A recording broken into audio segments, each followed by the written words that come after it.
The news headlines.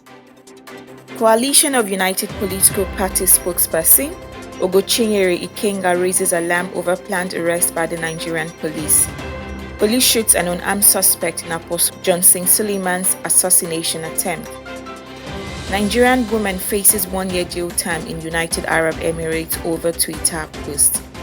General Muhammadu Buhari's government to spend 11 trillion on fuel subsidy in 8 years. EFCC arrests suspects for alleged vote buying in the just concluded Osun election.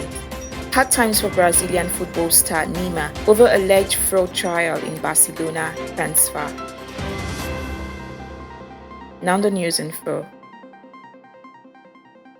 The spokesperson for the Coalition of United Political Parties CUPP, Ikenga Ugochinyere, has alleged that there is a plan by the Imo State government in collaboration with the Nigerian police to effect his arrest over CUPP's claim that voters' registration, which took place at the word of the Imo State Governor, Hope Uzodinma, in Omuma, was inflated with fictitious names. Earlier, the government of Imo State had called on the Nigerian police to bring in the CUPP's spokesperson for questions over allegations of hacking the Independent National Electoral Commission server and for forging the signature of a lawyer, which was used to file a secret court action in the Federal High Court Owerri, asking for the stoppage of the use of the Biometric Voter Accreditation System, BVAS. In a statement released by the Imo State Commissioner for Information and Strategy, Declan Emelumba, the lawyer whose signature and stamp were used in filing the secret court action has since denied any knowledge of the action. While justifying the arrest of Ugochinyere, the commissioner further stated that it was deemed necessary to call on the relevant security agencies to immediately arrest the said Ugochinyere to find out from him how he obtained the voters' register, when the Independent National Electoral Commission (INEC) is still at the stage of automated biometric verification of the system, a process he claimed has to be concluded before an official voters' register can be released to the public. Over the weekend, the convoy of Apostle Johnson Suleiman was ambushed and 7 of his aides lost their lives, including police escorts attached to him. Fortunately, one of the attackers was later apprehended by local vigilantes and successfully disarmed. The suspect was later handed over to a police officer who brought out his rifle and shot the suspect dead on the spot. The action of the policeman has generated heated debate across the country.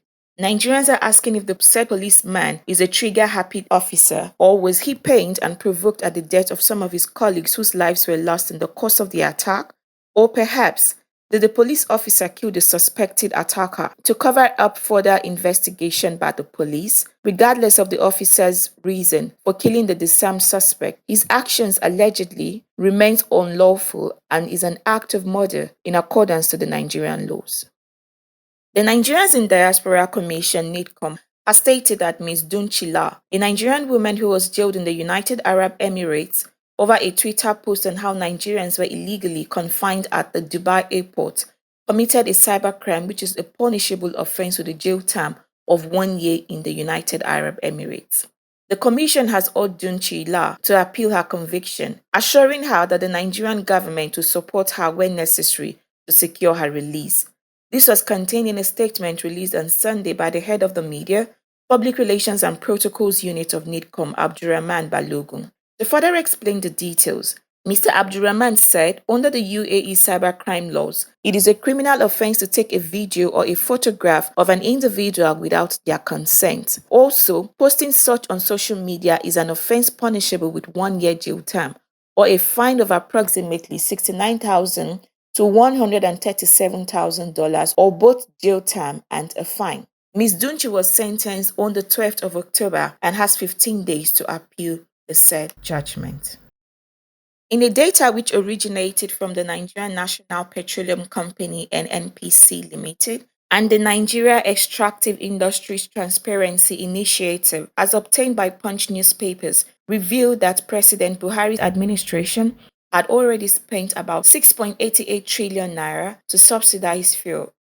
It would be recalled that prior to becoming Nigeria's president, President Buhari, who also doubles as the Minister of Petroleum, had criticized former President Goodluck Jonathan's proposal to end the fuel subsidy, which Buhari termed as a fraudulent policy. 7 years into his administration, the Buhari led government and the National Assembly approved the president's request to earmark 4 trillion naira for petrol subsidy.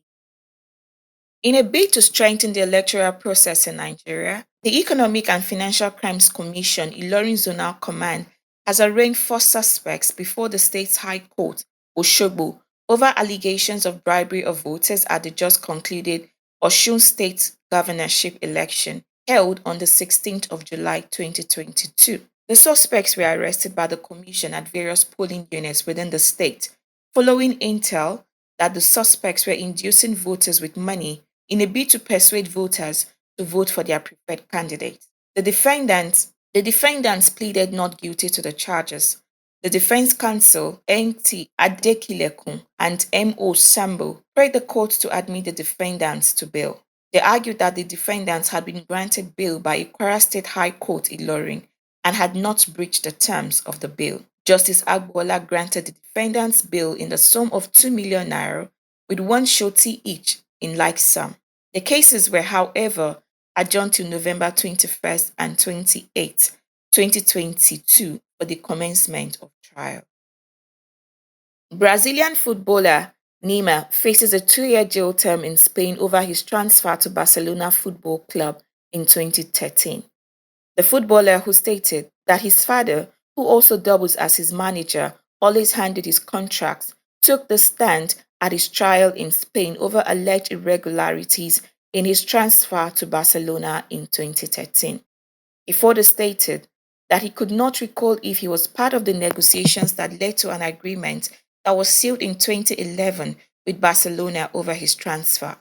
The Spanish prosecutors are on course to secure a 2-year prison term for Neymar, who is currently a very important member of the Brazil squad heading to the World Cup in Qatar next month. Thanks for staying with us until next week when we come your way again with more news.